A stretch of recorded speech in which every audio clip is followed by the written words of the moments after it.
Gundam Alaska? No, wait, it's the Pacific Rim's prequel.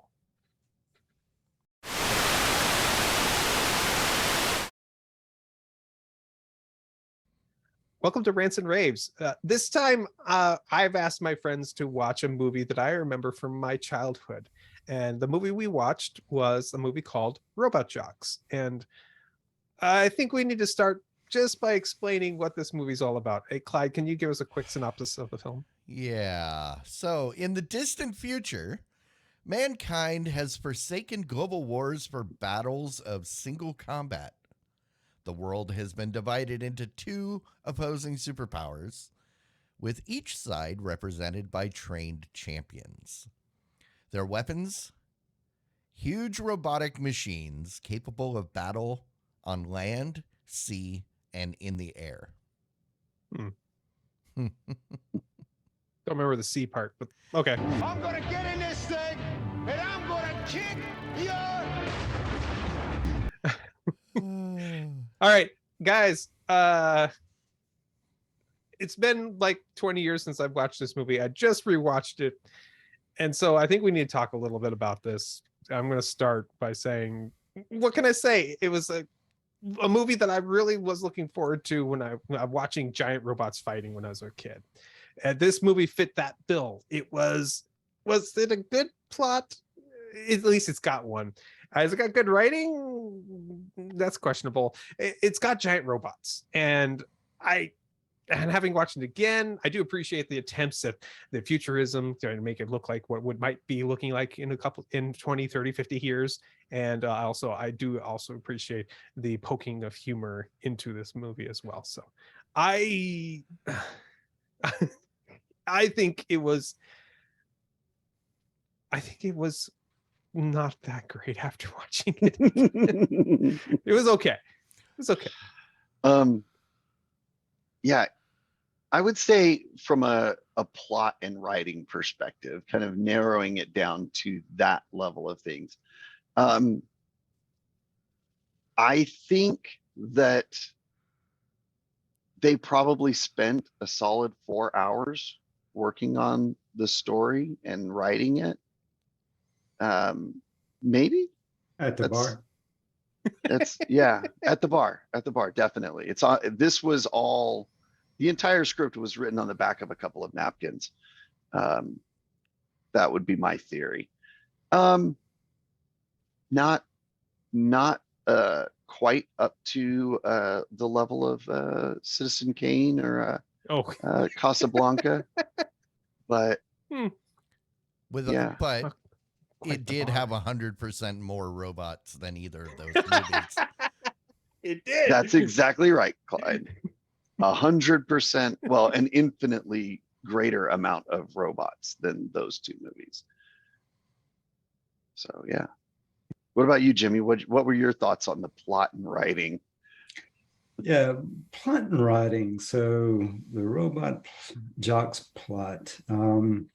Yeah, so I was watching this movie. My wife actually sat down and watched the first few minutes of the movie with me, and I said, "Yeah, I'm watching this movie." I said, "Why don't you sit here, see if you can last 5 minutes watching this movie?" and her comment to me was this movie made back in the 1950s? Actually, it'd be pretty nice for the 50s. Yeah. I mean, the plot, I mean, it's a sci-fi movie, the plot and obviously it was low budget, right? And so considering that, the plot was probably as good as what you could expect. And I'm sure if you watched it in the 1990, which I think is when this movie was released, it probably would have looked okay at the time, right? It'd be something, okay, I'll watch it if there's nothing on better or something of that sort, right? And you probably would have liked it okay, if you're a sci-fi fan. But fast forward to today, in year 2022, you watch this, it's quite bad, and it's actually kind of humorous, some of the stuff that you see there in the plot. Some of the references that are probably not politically correct to say nowadays, right? No. You see a little bit of that in there, right? Yeah,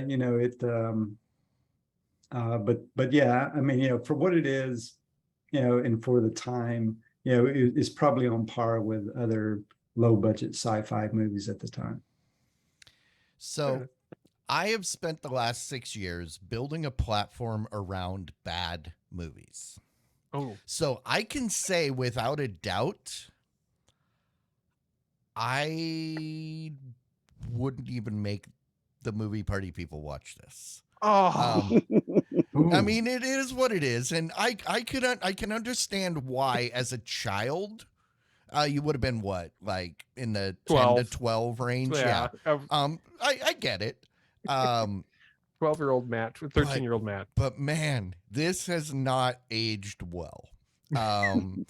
There's plenty of things that I loved from the 80s that I try to watch now, and it's impossible. It's just so bad. Like MacGyver, for example. Oh man, it did. Yeah, was awesome at the time. Now it's just painful.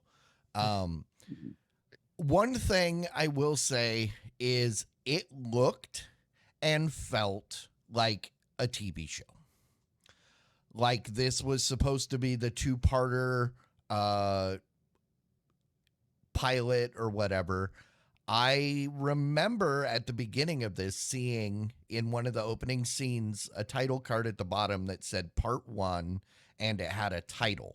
I will I will track down that image and I will place it here. Okay. If I find it. If I can't find it, I will place a thing here that said Clyde was wrong. Either way, we will have something here. Maybe it was Robot Part 1. It might have been one of the parts of the robot. But it was it was the opening scene, and like in the 80s when the TV show would come on, especially these shows like who's the dude, the investigator guy that would always come back and say one more thing. Columbo. Yeah, Columbo. Columbo was each episode of Columbo's was a movie. They would every couple, like once a month, they would have a Columbo movie. Mm-hmm. This was like that. How in the beginning it came up and it would have the name like Part 1 and then the name of that particular mystery or whatever. That's what I remember seeing, but it's okay. All I know is the plot was thin. You didn't like the fact that it was 2 nations battling over various resources? I didn't say I didn't like it. I just said that it wasn't great. That's fine. The plot was thin. The dialogue wasn't great. This would have been on par with basic cable in 1987 when this was written. Fair enough. All right. Well, let's talk a little bit about the characters. The characters are your typical good guy, bad guy things. And they're fairly simplistic. I understand that. There was not much character development in the movie, but there was not like there was nothing. You did have a couple characters in there that we had to follow. For example, you had your main character, Achilles, and your secondary character, your other protagonist, Athena, who was, ended up being a little bit of your Madam in Distress. You had your great, actually probably the best role in the film possibly would be Alexander, the bad guy. I've already killed you, Achilles. Achilles, I have already killed you. I really enjoyed Doc Matsumoto. I love all of his origami that he put on the controls to help you remember what the buttons did what in the thing. It's not like they could use words. No, you must push the button underneath the sun to do the things. Like that's just kind of his shtick, and I kind of like that. And Tex was Tex. I don't know what else I could say there other than, boy, Yeah. I thought the characters were at least they were trying to do something interesting with them, and I don't know if there was any kind of real growth on any of the characters in the course of the film. For the most part, nothing really amazing, but This I liked it. the characters to me was the place where they spent the most time and effort, which isn't saying a lot because remember I said they made the entire thing in 4 hours. Um, but they did put at least basic levels of characterization on a few of the characters. Um, obviously, it was very simplistic. Everybody fit very tightly into their trope role. And you know, that's not that big of a deal, especially at the time that this movie was made. Um, I'll second Clyde's comments about it being kind of like a made for cable movie back in that day, like basic cable. It seems to be kind of on par with that. This is there were some things I liked about a couple of the characters, but it did feel like what Clyde said is it felt like this was one part of a series, and then it might have been a little better from a character perspective.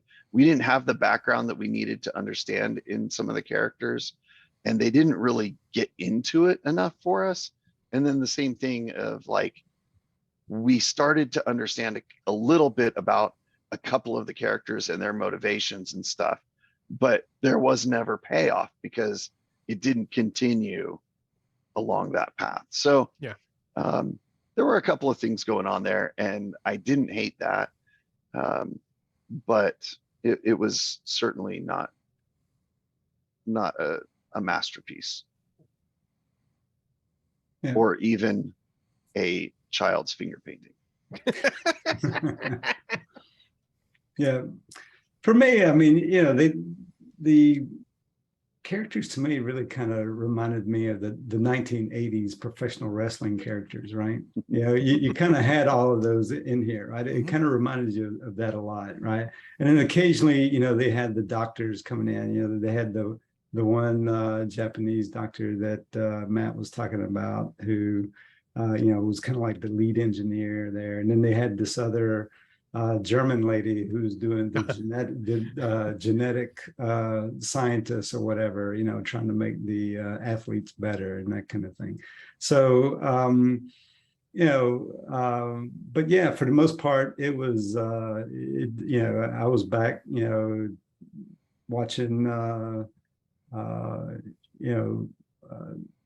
you know, some of the wrestlers that you'd see, like, you know, the Ultimate Warrior or you know, somebody like that, you know, back in the 1980s, right? So you're saying that the Russian pilot would be the Iron Sheik?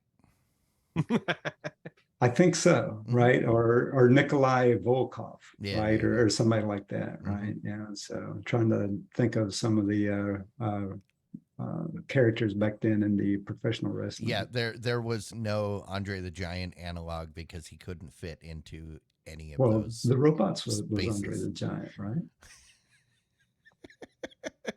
Okay. So you can almost link it back to anything there. Yeah. I will say the characters was the place where I had the biggest issue with this. It wasn't the quality of the production. It was mainly the characters or the lack thereof. There just seemed like paper cutout of tropes. Yes, it was a little bit progressive for the time because they did set the woman up for success, but ultimately she fell into the typical woman trope where she let her emotions control her, gets into the thing, and creates chaos for everybody because of her lack of critical thinking, and then has to be rescued. So even though she got set up as a badass, she ultimately got brought down by her womanness, according to the character. I don't like that. It doesn't feel authentic. The doctor character was cool. Everybody else was kind of cartoony, which you kind of expect Mhm. from this. But so, yeah, I'd say her character is the one that just irritated me the most. I really liked the bad pilot. I liked him a lot. Oh, Alexander. Yeah, he was was good. awesome. He was good. He was the You best. touch me. I would watch an entire series just about him. So I know you mentioned the production quality. So I wanted to say that everybody's going to say this looks low budget, but I'm actually going to try to convince you that it wasn't. Only to say that all the sets, costuming was actually pretty good. All those, the various little armor pieces that they had to wear for that. The stop motion animation for the robots was amazing. None of that looked or felt unrealistic to me. It did feel like stop animation because we're used to seeing the actual like computer CGI nowadays, but it was amazing for what it could do at the time. Everything looked like it had heft to it. Everything looked like it was, it had size to it. I really enjoyed that. The I would agree that possibly they could have spent more money on writing. If there's a quality question somewhere in there, I completely agree with that. But I really enjoyed the aesthetics. I really enjoyed the mech battles in it. That was probably my favorite parts of the film. Absolutely. So, And I would vehemently disagree with you on pretty much everything you said. I felt like the mech battles made the characterization seem excellent and the plot seem outstanding. Now, I want to be clear. I am fully aware of what was being done at the time from a technology perspective, and this was awful. You can look at Star Wars, and that's what, a decade before this, fair enough. more than a decade before this, and then almost 15 years. Yeah. You want to talk about mechs like your AT-ATs and your AT-STs, the performance of those was vastly superior. Now, a humanoid robot is a little more complex than like a two-legged walker or a four-legged walker, but not this much difference. The quality, it does look like, to Jimmy's wife's credit, like something that was really good in the 50s or relatively decent in the 60s, but probably not even up to the standards of what you would expect to see. Well, Star Wars was so revolutionary in the 70s, right, but definitely not the standard of the 80s that you would expect in a big budget film.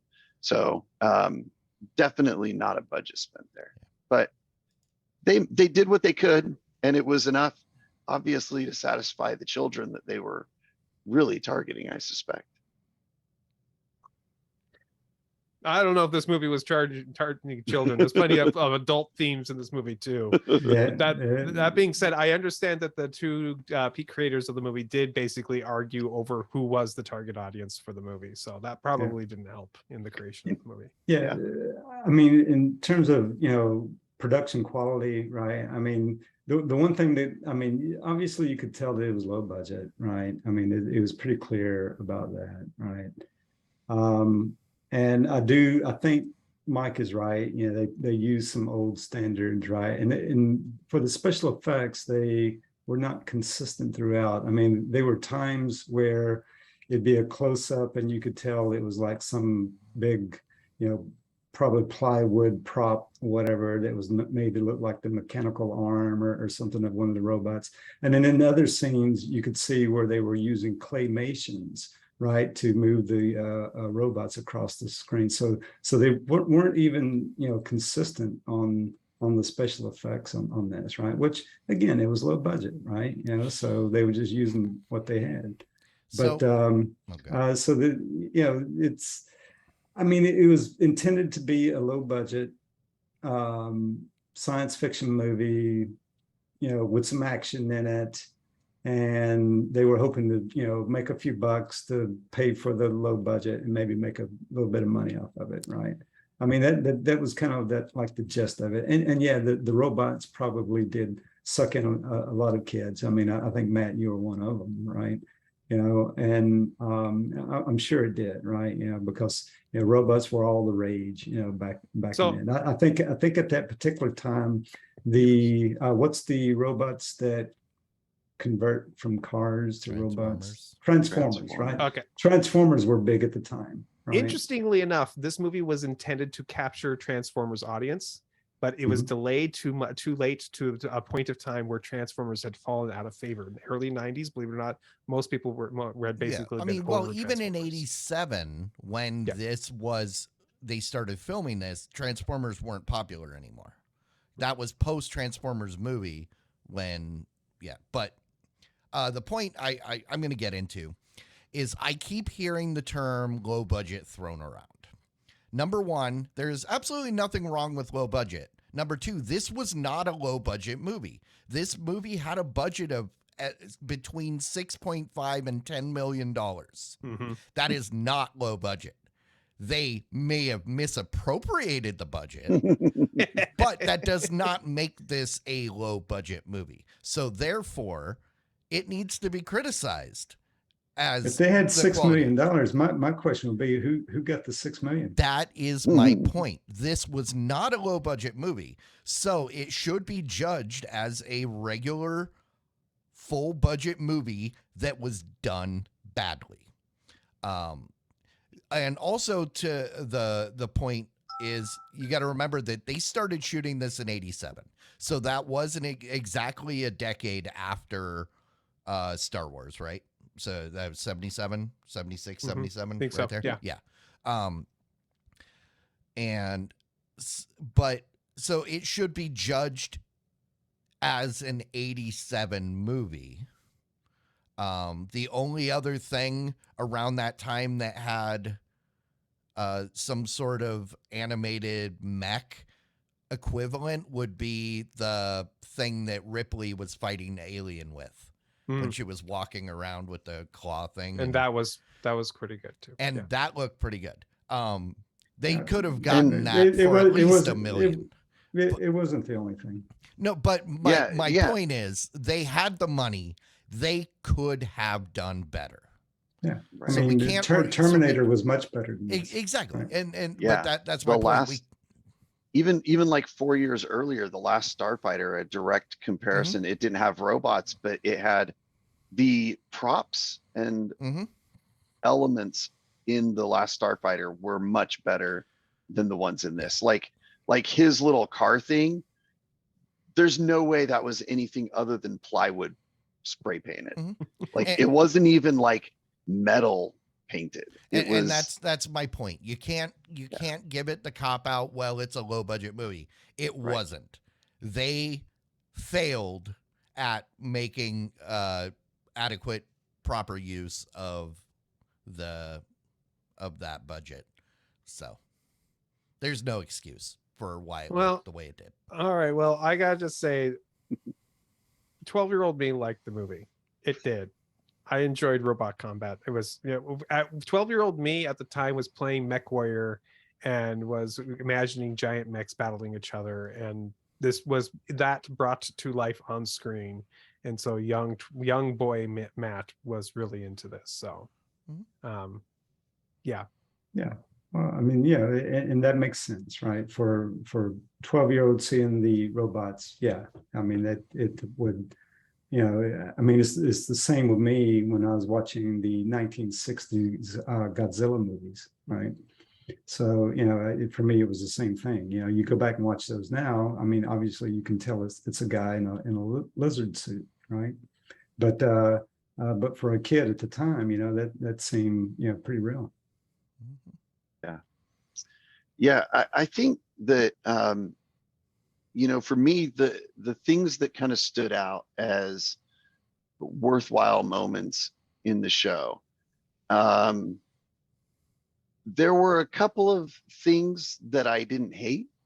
I kind of liked the bar scenes. I think those were moments where characters actually kind of portrayed some emotion and some characterization and stuff.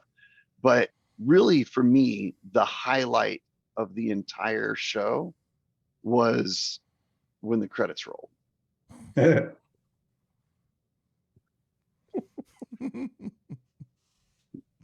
What about you, Jimmy? And we're talking about what I liked. Yeah. So for me, one of the highlights for me of the movie, and this was one good scene that I liked, was the suicide scene of Tex, right? Oh. When he, he jumps out the window and I forget what he yelled, Spoilers. right? This is the real Tex Conway. Yeah, just jumps out and whoa, almost kind of like Slim Pickens on Dr. Strangelove. It kind of reminded me of that a little bit, right? Mm-hmm. So yeah, I kind of like that, it was good. And I was surprised to see the nude scenes, right? But not in there was a female and then there was a male kind of some naked butts in this movie. right? Right, exactly. And it was kind of interesting to me that on the male nude scene that it got pretty close to frontal nudity almost a little bit there, right? It was very close. And right? that's exactly what he liked. No. Hey, nothing wrong with that. Yeah, exactly. But yeah, the actress, she was, I thought she was quite attractive, right? But sure. it was, it had the one scene in there, right? And I guess, when they was making the movie, okay, we got to make a nude scene in here, and they wanted to be bilateral to it, a male nude scene and a female nude scene, right? So so they probably had about the right amount of that in there. But yeah, the suicide scene was probably my favorite scene out of the whole movie. I thought that was pretty good. And if I'm being completely fair, and not just saying what I think is kind of funny and sort of mostly true, I would concede that I did actually find that one moment of like plot reveal, like you kind of could tell pretty early on, but the sequence there at the end with Tex,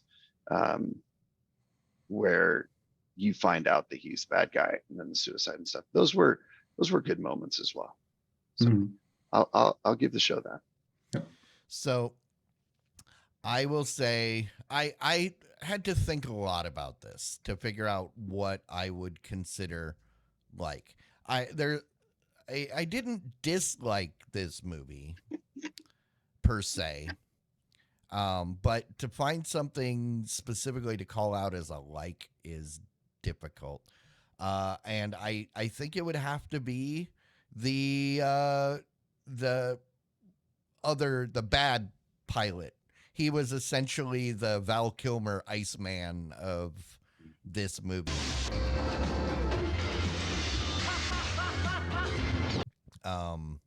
Who also Val Kilmer was the only character worth caring about in Top Gun. So it tracks. You liked Alexander. Excellent. Alexander was awesome. I think he was good too. I think he was very fun to watch. And actually, after watching this, I recognize, I think, a callback to this in the Aquaman King of Atlantis cartoon. There is a Russian Alexei character that I'm pretty sure is this same character. They called back to him. But I didn't know it at the time, but now I think I see it. Okay, we'll have to look that up. Yeah. Okay, well, I'll just go ahead and say that this movie did not age well. I agree. I think this movie is when looked at with a modern point of view, it's so got flaws. It is so full of problems that I can understand why there's a lot of people who would not enjoy this film, and I completely agree with those points of view, and I in fact follow many of those points of view myself. Just I guess it's the nostalgia in me. It's enjoying it, so Yeah, I mean, nostalgia is real. other than just the incredible fun that it is to crap all over your show, I gotta say that for me, one of the dislikes, one of the things that stood out to me is, and this is gonna show a side of me that seems progressive, which no one has ever in my life described me as this, but I really would have liked to have seen him walk her through succeeding in the battle. And that's what I thought we were going to see. And that would have given it a little bit more interesting ending. Him being able to get some fulfillment and her being able to succeed rather than just her obviously failing because there was no way that a woman was going to win the battle. Right. Which, I mean, yeah. I agree. That would have been a better ending to the story. The battle's over. Not for me. Yeah, for me, on the dislikes, right? I mean, I think I said before the inconsistencies of the special effects, but then there was also one scene that was really kind of, I was really kind of cringing on, right? Was they had a fight scene in his apartment, I believe, and they punched through the wall, right? And you could see the cinder block wall behind it, right? And when she locked the door behind him, and it was like he was trapped in there, right? It was like, the what cloth do you mean? of the walls. Just knock down the wall, man. You already punched a hole through it. Right? Yeah. You can escape right there, right? But then we wouldn't have got the scene of his car. So that was really kind of cringing, right? Which that car scene of his car coming to his rescue is a callback to the old westerns where the dude would whistle and his horse would come and like bust down the wall or pull out the wall of the jail or whatever. I mean, I would have thought of Knight Rider, but I'm pretty sure this must be the scene that gave Elon Musk the idea of having self-driving cars, though. It does look like a Tesla. You're right. Well, it wasn't self-driving though. He had to remote control it around the corners, and he was hitting stuff. Yeah, I understand, but what I'm saying is, Elon Musk took this show and he evolved it to get the inspiration to make it self-driving. Okay. If that's the case, Elon, when can I get my battle mech? I'm still angry that I missed out on the flamethrower pre-order. No kidding. I definitely am not going to miss out on my battle mech. Yeah, that car did look like a Cybertruck. That's true. What did you think, Clyde? Well, aside from the writing, I think I enjoy this movie with the sound off. Oh, this is the kind of movie that you could just have playing with no sound in the bar or someplace, and it would be perfectly awesome. So the dislike, the writing, everything you can hear. Yeah. We'll just leave it at that. So we have to ask the question, do you think it was worth their time to watch this movie? I found it available on Tubi. My built-in ad blocker skipped all the ads for me, so it didn't cost me a darn thing to watch it. Hopefully you guys didn't have to pay to watch this. I'm sorry if you did. No, it was free on Pluto TV. Yeah, I watched it on something. I don't know. Did you value your time spent watching this? That's the wet question. I can imagine a near infinite number of things that I would have preferred to have done with my time after the fact, but name them.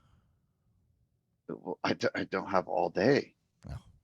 I said near infinite. It's a lot. But like, you could just open up Netflix and any show that showed up there would be a better option. That said, I'm not angry that I watched it. Oh, So like, I'm not like, there was one movie that I have watched called The Black Knight with Martin Lawrence.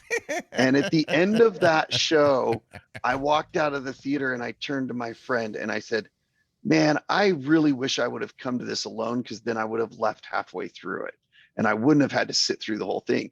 And he looked at me and he said, I was thinking the same thing. Why didn't you say something?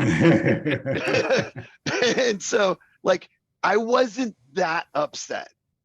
So did I consider it a valuable use of my time? No. Almost anything would have been a better use of my time, but it didn't leave me upset that I had watched it. So that's okay.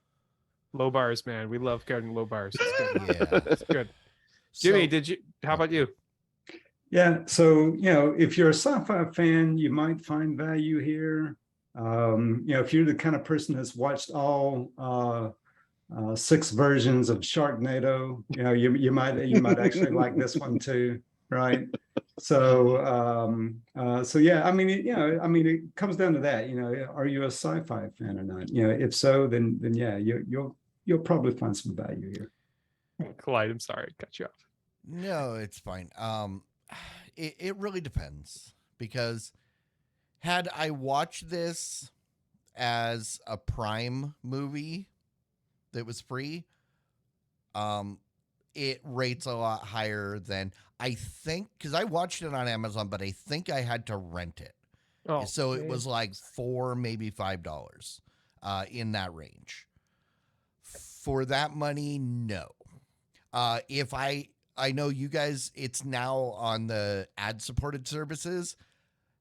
Having to sit through commercials to watch this, absolutely no, not worth it. I would pay the $5 again to avoid the commercials. To get through this faster, is what you're saying? Well, it's Yeah. just commercials would make it anything bad. But my question to Mike is, you said anything on Netflix would be better. So you heard it here. Mike would rather watch F-Boy Island than watch this.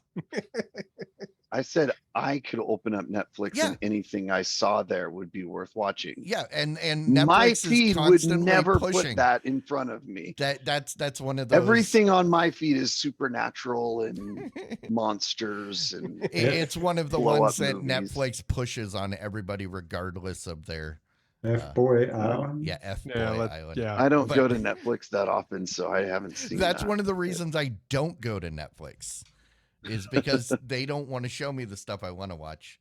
They just want to push all that crappy reality. Yeah, I have no clue as to what F-Boy Island is. All right. Yeah, Well- trust me, you don't want to know.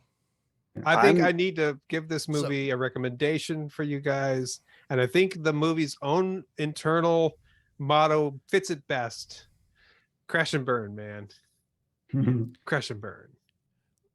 Which is Yeah. the equivalent of break a leg. Would I recommend this? If you thought that the special effects of Star Trek, the 60s original series, were too good for you, then this might be a good option for you to consider. Otherwise, I would say is probably a skip, though it's always fun. If you did see this when you were a kid, it is always worth going back and rewatching a show, because it's always interesting to see how bad things really were back then. Even the things that you absolutely loved almost always disappoint you upon rewatching. Yeah. Being old enough to remember, bad sci-fi, and once upon a time, all sci-fi was pretty bad, right? That there was a time when that was, right? But for recommendations, here's what I would recommend, especially for you kids out there, right? If you, here's what I recommend. If you're like, say, Matt's age or younger, right? Do this. Go watch this movie, Robot Jox. And then after you watch that, then go watch the original Star Wars, Episode 4, Star Wars, which was made about 10, 14 years before this movie, right? And then compare the two. So, and then I think you'll see a big difference, and you'll definitely appreciate the original Star Wars a lot more after watching it in that sequence. Watch Robot Jox first, and then the original Star Wars. Yeah. So whether or not I recommend watching this depends. As a purely entertainment purely source of entertainment, or to show to your children, no. But as I mentioned before, if you're looking for something to have on a screen with no sound, like whether it be at a party or a bar, a lot of times when I was running concerts in between bands, we would show videos with no sound. That is how I watched Akira initially. It wasn't until I tried to watch it with sound that I realized it's much better without sound. This is kind of the same thing. The weird, kind of campy, crappy stuff works in the background with, much better when there's no sound. I think it would be great. I think Clyde's onto something there, right? I think Clyde is exactly right. Turn down the sound, and then when the fight scenes come on, just play the song "Everybody Was Kung Fu Fighting." Right, and I think that would probably improve the value of the movie. Or right? REM's "Everybody Hurts." Oh, that's what you played during the rest of the movie, not during the fight scenes. Yeah, well, that's what we think, but ultimately the final decision is up to you. So don't forget to like and subscribe this video. It's absolutely free and it helps our channel. And if you would like to become a supporter, click the video link down in the video description, and we'll see you next time.